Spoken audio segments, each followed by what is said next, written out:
So my son Chase is 20. He'll be 21 soon. And when he was an infant, at 2 months old, he was shaken by a caregiver, which initially they diagnosed him with shaken baby syndrome. And then they diagnosed him with cerebral palsy. And that had to do with the different brain damage that he got from being shook. He was severely speech delayed, couldn't walk until after 2 years old. He had braces on all the way up to his waist. And now at 20, he no longer has braces. He has progressed through, 20 plus years of therapy. So with that, when he started walking, it was wonderful. But then he started wanting to explore like any child would do, but he didn't have the comprehension of understanding dangers. So that's when it became an issue with the wandering, where he would get up at night and because he couldn't sleep, because his sleep patterns have always been off due to his disabilities, and he would try to wander out of the house, and we'd be going out in the middle of the night to try to chase after him. Luckily, he was small then, so it was a lot easier to catch up to him and get him, and which led me to start having to sleep on the floor in front of his bed, and I did that for several years. Finally, I would say around 8 or so, the wandering kind of stopped. He got into his routine, his schedule.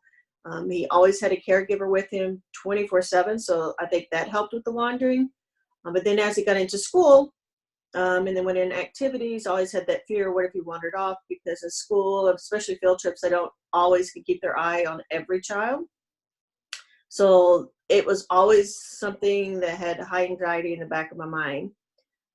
But then when he got up into his higher grades, into high school, that's when I discovered AngelSense. And AngelSense has helped me find him in stores.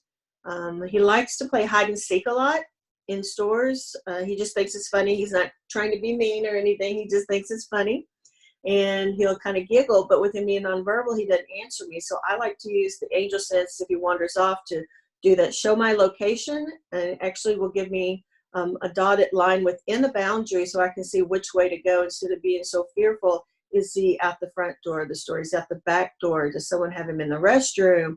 What is going on? Where is he at? And then I can't focus and actually find my son. So with that helps me to calm down and actually find him.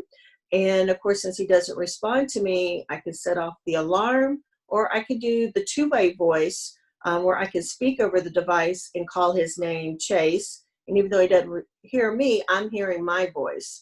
So I kind of play with that back and forth to help find him in those type of situations. And that's mainly what I deal with him, is him wanting to go over to the toy department, or he sees something in the store, or if we're out in the public, he sees a dog and he wants to go over to the dog. One other thing Chase likes to do is check the mail, right? Yeah. Yeah, he likes to check the mail. Blue's Clues Mail Time is one of his favorite videos. So he'll try to go down the street to check the mail, because we have a community mailbox, not at our home, right at the door. So if he goes to try to run off down the street, I'll use the two-way voice, to give him his commands, to stop, quiet hands, turn around, look at mommy, don't go into the street. Because now at my age, I can't necessarily run after him, and him being almost 6 foot tall, it's kind of hard to keep up with him, especially at home right now with him being anxious and not on his normal school schedule. He's been wanting to run out the door with his backpack and go to school or go to Disney World is what he keeps saying.